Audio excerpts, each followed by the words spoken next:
अरुणोदय शरणोदय माबा माबिखौ लानानै राजनिथियाव गोजावनो नाङा आरो बिसोरजों बायजानो फानजानो नाङा। जै फैबाय आइजोफ्रा जै होनानै बेंनानै होखारहर। खाम्फा बरगयारी बिथांखौ गोरों मानसि हिसाबै जों जायखिजाया देरहाहोनांगोन आरो बिथांनि दारैनो जोंनि हारि आरो बिटिसि रैखा खालामनायनि राजनैतिक दावहायाव जों देरहासारनांगोन। आं बेखिनि जय हाग्रामा महिलारिनि जय हाग्रामा महिलारिनि जय खाम्फा बरगयारीनि जय खाम्फा बरगयारीनि खाम्फा बरगयारी देरहासार खाम्फा बरगयारी देरहासार हाग्रामा महिलारि लं लिभ हाग्रामा महिलारि लं लिभ BPF लं लिभ। जेरावनाखि इलेक्शन कमिशना टटेल गभर्नमेन्टनि स्किम सेंसन होनाय अन्थाइ खाम्फा गायसननाय अन्थाइ खाम्फा बेखेवनाय माबा माबि ग्रेन सेन सुजुग सुबिदा होनाय सरकारि भाबै बेखौ बन्द खालामनानै दोनजोब्बाय आरो इलेक्शनखौ खुंगासिनो दं। टटेल गभर्नमेन्ट मेसिनारिया दा इलेक्शन कमिशननि आखायाव दंजोबो, गभर्नमेन्टनि आखायाव गैया। दा बे समाव कोनो गभर्नमेन्टआ कोनो स्किम घोषणा होनो मोना, कोनो स्किम सेंसन होनो मोना, कोनो फान्ड रिलिज खालामनो मोना, कोनो गोदान स्किमनि थाखाय फन्ड राननो मोना। दिनै खिन्थु बे इउपिपिएलनि मानसिफ्रा बे बिजेपिनि मानसिफ्रा गामि गामि नखर नखर थाङै थाङै जाबखो अरुणोदयनि 2 नम्बरनि फर्म बिथांमोनहा दिनैहाय रानलागासिनो दं। अरुणोदयनि फर्म राननायनि एकदम बिराद हुलस्थुल जागासिनो दं। प्रशासननि मानसिफ्रा मेगनजों नुदों, जेबो खालामा, मा रानदों मा होदों बन्द खालामनांगौ, बन्द खालामा। प्रशासनखौ अर्डार होदों एको কৰিব নালাগে, কৰি থাকিবলৈ দিয়ক। ফৰ্ম বিলাইছে যেহেতু ফৰ্ম বিলাই থাকিবলৈ দিয়ক, টকা যদি বিলাইছে বিলাই থাকিবলৈ দিয়ক, প্ৰশাসনৰ ফালৰ পৰা একো কৰিব নালাগে। ফ্ৰী হেণ্ড এই ইউপিপিএলৰ দালাল বিলাকক আজি গাঁৱে ভূঞে সোমাই এইবিলাক ফৰ্ম বিতৰণ কৰিবৰ কাৰণে মুক্তভাৱে তেখেতসকলক আজি তেখেতসকলে অনুমোদন প্ৰদান কৰিছে। ইলেকশ্যন কমিশনৰ মই আজি দৃষ্টিগোচৰ কৰিব খুজিছো, যিটো সময়ত চৰকাৰীভাৱে একো আঁচনি ঘোষণা কৰিব নোৱাৰে, যিটো সময়ত আজি নিৰ্বাচনী আচৰণ বিধি চলি আছে, সেই সময়ত কোনো নতুন আঁচনিৰ নামত ৰাইজৰ মাজত সোমাই ফৰ্ম বিতৰণ কৰিব নোৱাৰে, ৰাইজৰ প্ৰলোভনেৰে ভোট আদায় কৰিব নোৱাৰে। সেইখিনি সময়ত আজি প্ৰশাসনৰ মানুহবিলাকে ইলেকশ্যন কমিশনৰ অফিচাৰবিলাকে মুক্তভাৱে অৰুণোদয়ৰ ফৰ্ম বিলাই ৰাইজৰ প্ৰলোভন দেখুৱাই আজি ভোট আদায় কৰিবৰ কাৰণে যিটো ঘৃণনীয় ৰাজনীতি কৰিছে, ইয়াত প্ৰশাসনৰ যিটো ভূমিকা কিন্তু সন্দেহৰ মাজত সোমাই গ'ল। তেখেতসকলে নেদেখা নহয়, তেখেতসকলে দেখি আছে, গাঁৱে ভূঞে সোমাই আছে, খবৰবিলাক পাই আছে। No action at all. তেওঁলোকৰ বিৰুদ্ধে আজিলৈকে একো একশ্যন লোৱা নাই, একো একশ্যন ল'বলৈ তেখেতসকলে চিন্তা কৰাই নাই। নিৰপেক্ষ ধৃতৰাষ্ট্ৰৰ ভাওজুৰি আজি এই বেআইনী অনিয়ম কামবিলাক, আইন ভংগকাৰী কাম কাজবিলাক তেখেতসকলে প্ৰশ্ৰয় দি আছে। গণতন্ত্ৰক আজি ধ্বংস কৰিছে, নিৰ্বাচনটো আজি প্ৰহসনত তেখেতসকলে পৰিণত কৰিছে। সেইটো অন্যায়, সেইটো অন্যায়, সেইটো হ'ব নালাগিছিল। ৰাইজ ৰাজাফৰ দিলে অৰুণোদয় আঁচনিनि ফৰ্ম দাঙা মাবিদি দাঙ্গা মিथिगौ। Arunoday आसनिनि form completely 2 number Arunoday आसनिनि form बे कोनोदिन जानो हाया। मानो? अरुणोदय आसनिनि फर्मा जाहैबाय सरकारि आसनि। सरकारि जिकुनु आसनि, सरकारा फोसावनाय जिकुनु स्किमाव कोनो पार्टिनि सिम्बल फर्माव थाया। दांगा मिथिगौ ना? दिनै बे अरुणोदय आसनिनि फर्माव बबे बबे हान्जानि पार्टिनि सिम्बल दं मिथिगौ ना? खरमाथा नैबे मा जाहैबाय? ट्रेक्टरनि सावगारि, इउपिपिएलनि सिम्बल। गाहायाव मा दङ दानिया? नैबे लास्टआव, बे लास्टनिया मा? पदम फुल, अर्थात बिजेपिनि इलेक्शननि पार्टिनि सिम्बल। बे सरकारि आसनिनि फर्म कोनोदिन जानो हाया। सरकारि आसनिनि फर्म जुदि जायो, बेवहाय मोनसेल' जिनिस थागोन, नैबे खरमाथायाव बे जाबाय अशोक स्तम्भ मिथिगौना अशोक स्तम्भआ मा जिनिस अशोक स्तम्भ बे मोसानि मोखां सिंहनि मोखां गैया होनबा बे सिंहनि मोखां बेसो नैबेवहाय थायो बेसो आसल सरकारनि आसनिनि फर्म होनबा बियो मा जाखो बे जाबाय पलिटिकल पार्टी मोनसे राजनीतिक दलनिसो फर्म आरो बे फर्मनि दारै सरकारि भाबै अरुणोदय आसनिखौ रायजो राजाफ्रा खुनुदिनबो मोननो हाया आरो दलफ्रा खुनुदिनबो होनो हाया मिथिगौना रायजोफोर आरो बिथांमोनहा मा बुंदों बे फर्मखौ जायफोर मोनगोन बेनो लायनो 3000 करि मासाव फैसा मोनगोन एकाउन्टआव हाबगोन आं मिथिनायावथ' अरुणोदय आसनिया 3000 नङा मासावथ' 3000 नङा बेसेबां रायजोफोर 1200ल'सो मात्र 1200 सरकारि अरुणोदय आसनिनि मासे मासे हाबनाय फैसाया 3000 बोरै जाखो बबेयाव रायलायनानै होखो आसाम गभर्नमेन्टआ माब्ला सेंसन होआ आसाम गभर्नमेन्टआ माब्ला घोषणा होआ बे 3000 सेंसन मासे मासे थाखा होनांगौब्ला दा बिथांमोनहा होनदों नखर साफ्रोमबो अरुणोदय आसनि मोनगोन बे हिसाबै सारा आसामाव दिनै बुंनो थाङोबा बेसेबां जन आइजोफ्रा अरुणोदय आसनि मोनगोन बिदिबा खम से खम 1.5 कौटिसो जोंनि आइजोफोर दङ आसामाव 1.5 कौटिसो आइजोफ्रा अरुणोदय आसनि मोनगोन थारमाने जुदि नंमारगौब्ला 1.5 कौटि आइजोफोरनो 3000 जुदि मासे मासे होनांगौबा सरकारनि आखायाव बेसेबां थाखा नांगोन मासे मासे बे थाखाया सरकारा बबेनिफ्राय होगोन दिनै सरकारा आसाम गभर्नमेन्टआ एशियान डेभेलपमेन्ट बेंकआव लाख कौटि थाखा दिनै दाहार लानानै आसामखौ सालायगासिनो दं सरकारि कर्मचारिफोरनो दिनै बेथन होनो हाया नाबार्डनिफ्राय लन लागासिनो दं लाख कौटि थाखा विश्व बेंक वर्ल्ड बेंकनिफ्राय लाख कौटि थाखा दाहार लानानै सोलिगासिनो दं आरो नोङो 3000 करि 1.5 कौटि मानसिनो जुदि अरुणोदय आसनि होनांगौबा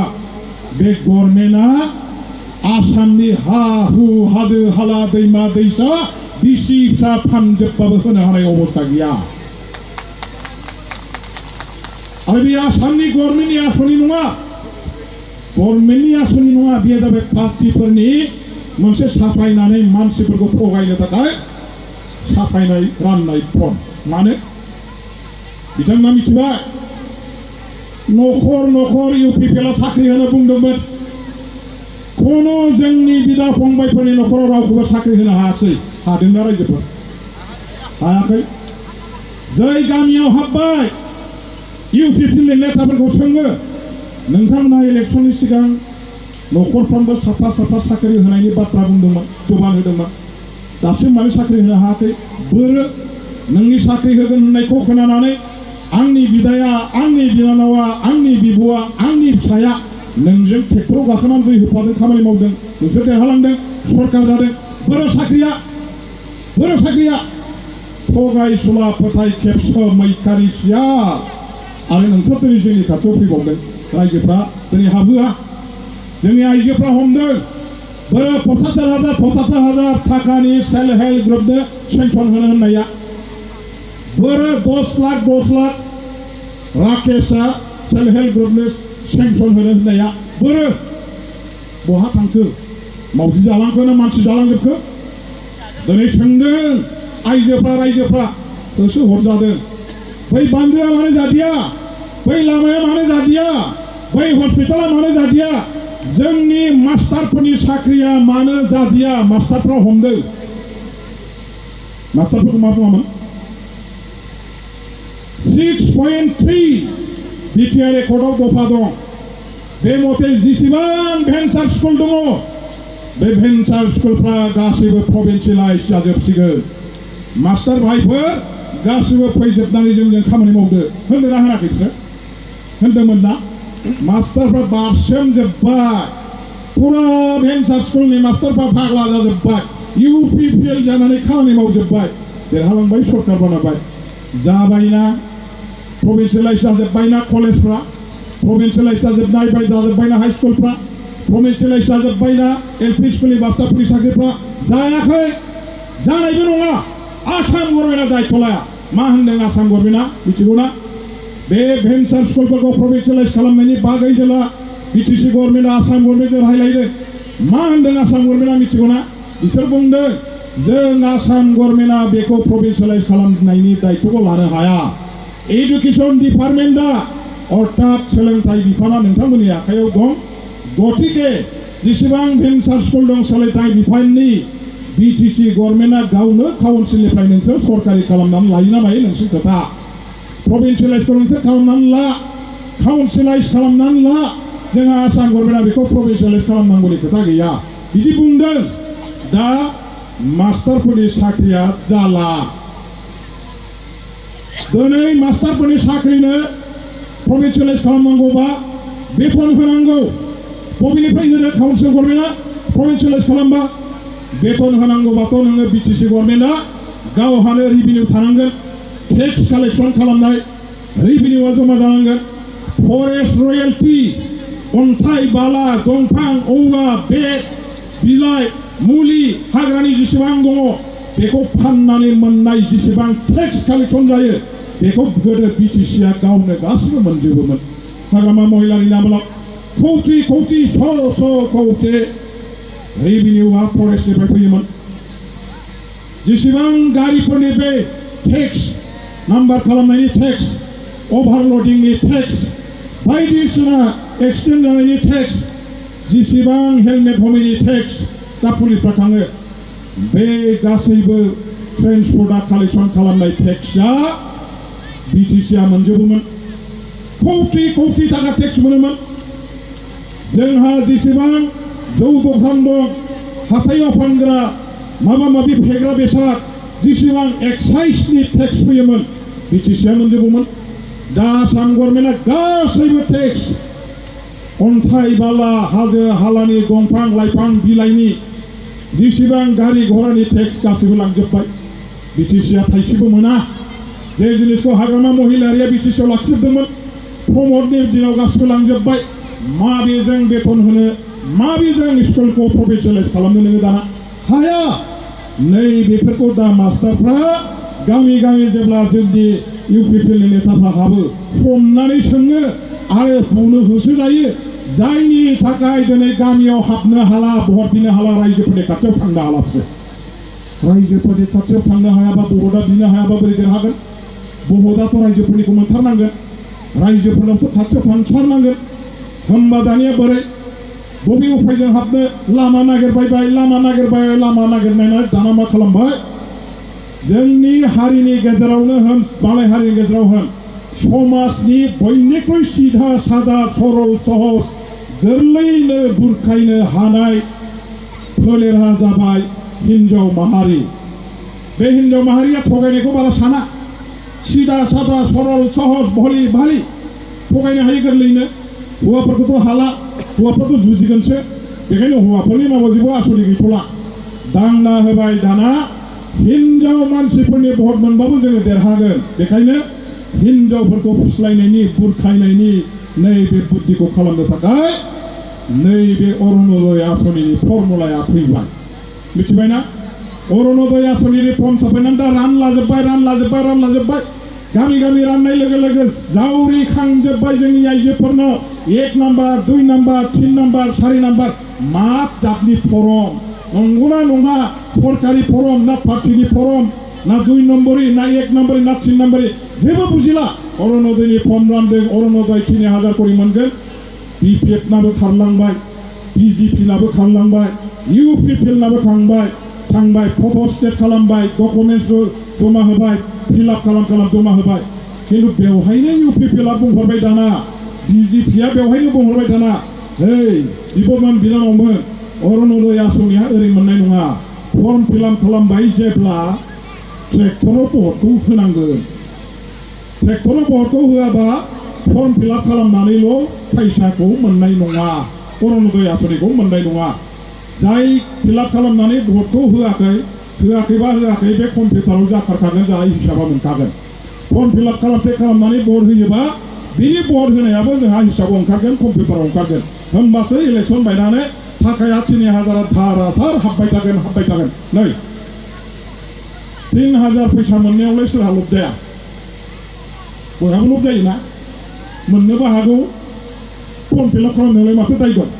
नै बिदि होननानै खालामलाहैजोब्बाय बिपिएफनाबो दांथारबाय एकदम फिसाइफ्रा बादा होबाबो मानिला दा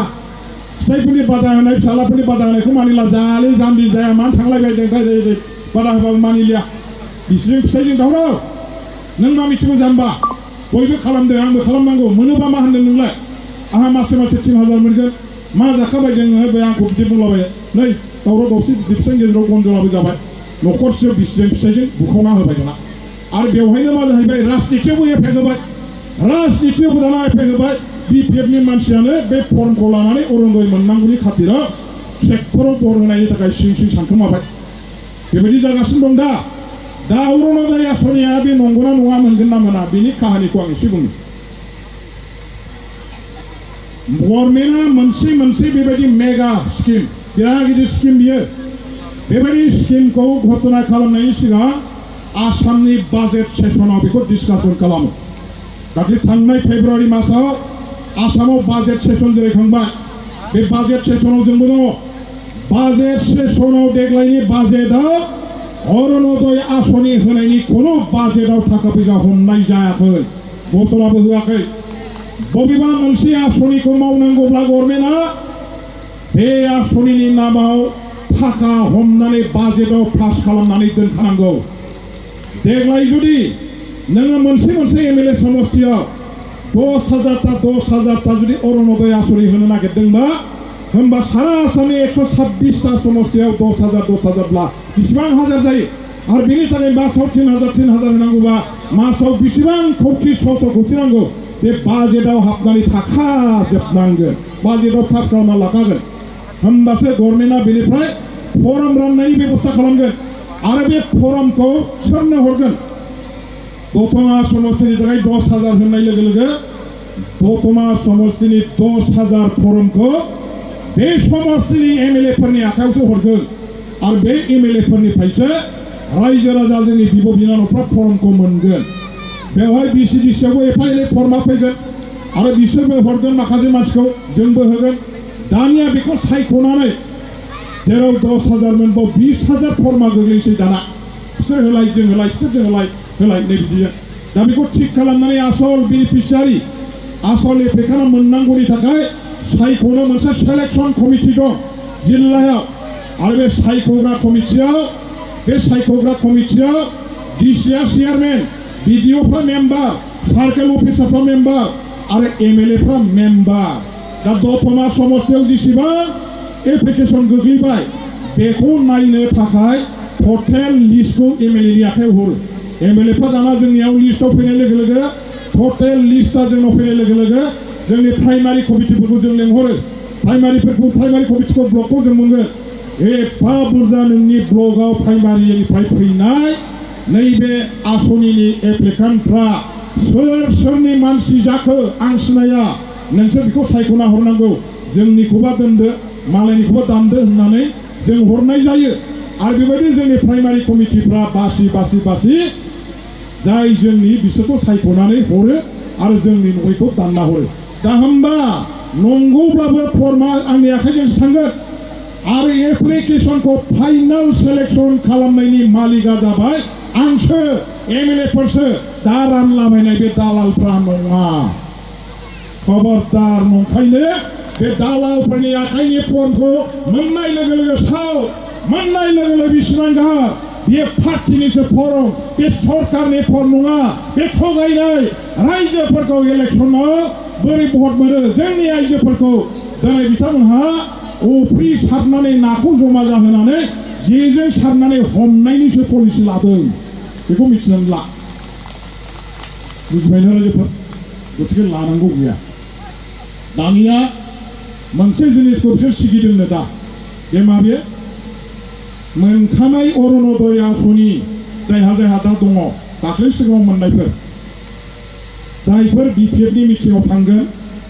जायफ्रा इउपिपिएलनो भट होनाय नङा जायफ्रा इउपिपिएलनि मिटिङाव थांनाय नङा बेबायदि मोनखानाय सिगाङाव मोनखानाय अरुणोदय मोनग्राफोरनि अरुणोदय स्किमखौ दानना होगोन होनना सिगिदों बिसोरो सिगिदों ना जायगा जायगा बिपिएलनि मिटिङाव थांमोना बिपिएलनो भट मोना जोंनो होनांगौ ना सिगिदों दा बेवहाय आं मोनसे खोथाखौ बुंगोन जायफ्रा दाख्लैसिमहालागै अरुणोदय आसनि मोनबाय जायफ्रा प्रकृतार्थ सैथोयैनो गमामायैनो मोनथावथाव मानसिखा जोंनि बिब' बिनानावफ्रा बे मानसिफोरनि अरुणोदय आसनिखौ बिपिएफ होननानै बिसोरो कुनुदिन दाननो हाया नैबे जोनोमाव दाननायाथ' बाद हो 7 बार जोनोम जाबाबो बिसोर दाननो हाया बेनि गेरेन्टिखौ आं होगोन आरो जै जोंनिखौ दानबाय सोरबा सासेखौ जोंनि सासे दानजानायनि बदलाव बिसोरनिया 10-12 जन दानजागोन बेखौ मिथिनानै ला बेखौ आं दिनै बुंखाबाय मानो होनोबा डिसिडिसिनि मेम्बार चेयारमेनफ्रा न'खरावनो गांथाम लादों बिसिनि नामाव लादों बिमानि नामाव लादों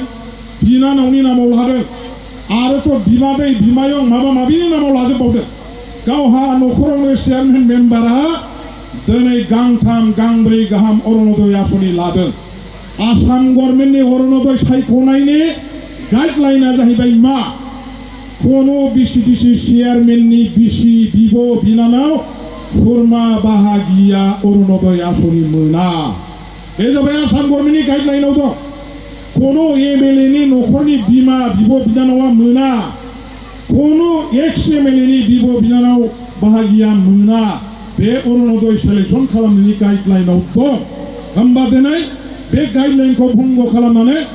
अरुणोदय आसनिखौ बिसिडिसिनि चेयारमेन मेम्बारफ्रा